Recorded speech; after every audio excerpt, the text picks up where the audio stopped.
Voilà. Pour moi, le livre est quelque chose d'artificiel. La pensée est constamment en évolution, donc elle ne peut pas se figer de toute façon.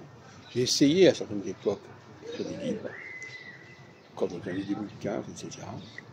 Mais chaque fois, c'était encore emprisonnant, c'est encore figeant. Donc par conséquent, maintenant, je demande au lecteur de se construire soi-même un livre à partir de mes propres travaux, en sachant que ce livre, il est en mouvement, il est en progrès, comme disent les Anglais. Par conséquent, c'est à eux de le constituer. Moi d'ailleurs, je pense que dans un grand nombre de cas, c'est pas l'auteur qui doit travailler, c'est le lecteur.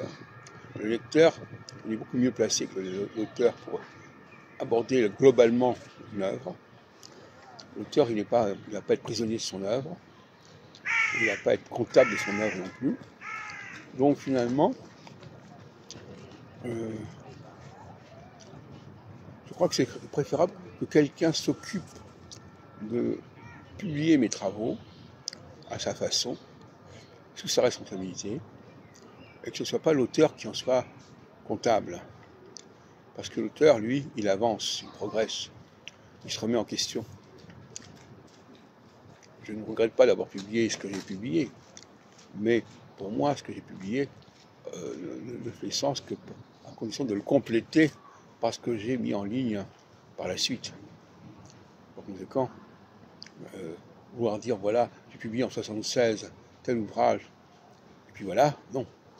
Alors en 76, j'ai publié pour l'astrologie notamment, et bien voilà, à partir de là, il y a d'autres choses qui se sont greffées dessus, qui se rajoutent par-dessus.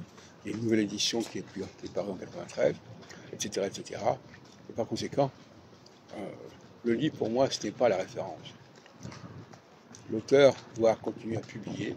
Maintenant, il y a Internet, il peut publier des extraits des livres. D'ailleurs, dans le domaine scientifique, on ne publie pas de livres, on publie des articles, on publie des études. Et si les gens veulent vulgariser en rassemblant des études, c'est leur problème. Ce n'est pas à l'auteur d'être un vulgarisateur de son œuvre, parce que ce serait vraiment suicidaire de toute façon. Donc je voulais vous dire ça.